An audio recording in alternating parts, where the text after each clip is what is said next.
अध्यक्ष महोदय, आपने मुझे बजट के ऊपर बात करने के लिए मौका दिया। मैं आपका तहे दिल से शुक्रिया अदा करती हूँ। हम भारत के लोग, जो हमारे संविधान की प्रस्तावना है, इन 4 शब्दों में भारत की ताकत और महानता छुपी है। न कोई जात, न धर्म, न भाषा, न पहराव, सिर्फ हम भारत के लोग। इसी में ही हमारी पहचान है और इसी में हमारी गरिमा बसी हुई है। पर पिछले कुछ सालों में इस पहचान को, इसी ताकत को धर्म की राजनीति से कमजोर बनाया गया है।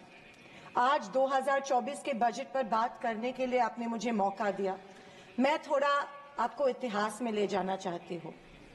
हम सब जानते हैं और पूरा विश्व ये मानता है कि कुछ शतकों पहले भारत सोने की चिड़िया थी।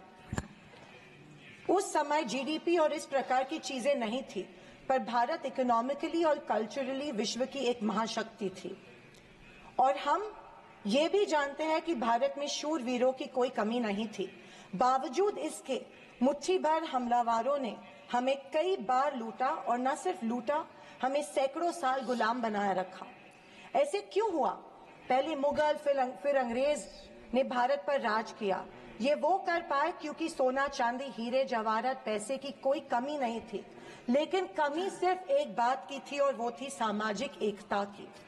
धन, दौलत, ताकत कुछ मुट्ठी भर राजाओं और समाज के ठेकेदारों के पास थी।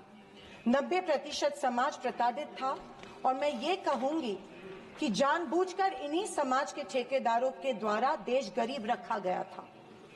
आज हमारा देश दुनिया की 5वीं लार्जेस्ट इकोनॉमी है, और मुझे ये उम्मीद ही नहीं बल्कि पूरा विश्वास है कि हम जल्द ही दुनिया की पहले नंबर की इकोनॉमी बनेंगे, क्योंकि इसके प्रगति की मजबूत नींव स्वतंत्रता के बाद के सरकार ने रखी थी।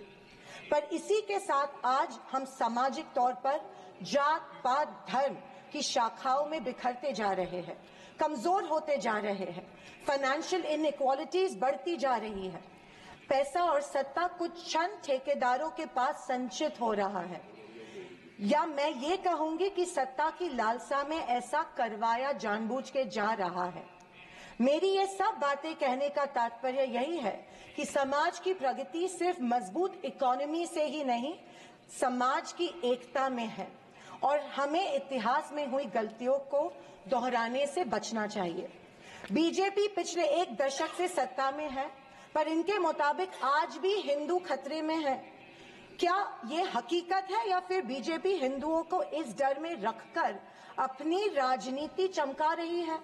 आप बताएं, जो संस्कृति हजारों साल गुलामी के जंजीर में जकड़ी पड़ी है, रहने के बावजूद जिंदा है, जिंदा ही नहीं सारे विश्व में अपना डंका बजा रही है, वो खतरे में कैसे आ सकती है?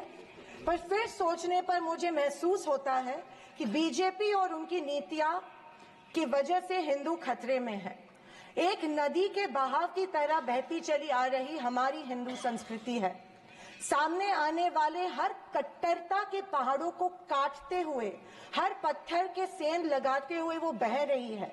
उसके बहाव को ना कोई तलवार काट सकती है, ना ही कोई पहाड़ रोक सकता है। पर आज दुर्भाग्यवश उसी नदी के बहाव रोककर कट्टरता में ढालने की कोशिश की जा रही है, और मैं समझती हूं कि यही भारतीय संस्कृति के पतन का कारण बन सकता है। अध्यक्ष महोदय, डॉक्टर बाबा साहेब अम्बेडकर ने बनाए गए संविधान के बदौलत पिछड़े और दलित वर्ग को आरक्षण के जरिए समाज में स्थान और सम्मान मिला, पर आज वह आरक्षण भी इनके नजरों में खटक रहा है। इसीलिए सभी सरकारी और निम्न सरकारी कंपनीज का प्राइवेटाइजेशन करके इनडायरेक्टली आरक्षण खत्म करने का षड्यंत्र बीजेपी कर रही है। स्पीकर सर, इनके मुताबिक गए 2014 के पहले कोई भी अच्छा काम देश में नहीं हुआ, और कुछ महानुभावों के मुताबिक देश आजाद ही 2014 में हुआ। खैर, आप कितनी भी कोशिश कीजिए, लेकिन इस सच्चाई को नहीं झटला सकते कि आज जो भारत चांद पर पहुंचा, उसकी नींव इसरो के रूप में पंडित नेहरू जी ने रखी थी। 2014 से बीजेपी अपने झूठे प्रोपेगेंडा से कांग्रेस की लेगेसी को मिटाने की पुरजोर कोशिश कर रही है, पर इनकी लाखों नॉन बायोलॉजिकल कोशिश के बावजूद दुनिया इस देश को नेहरू गांधी का देश ही मानेगी। ये दुनिया की किसी भी कोने में जब जाते हैं तो इनको गांधी जी के प्रतिमा के सामने ही नतमस्तक होना पड़ता है।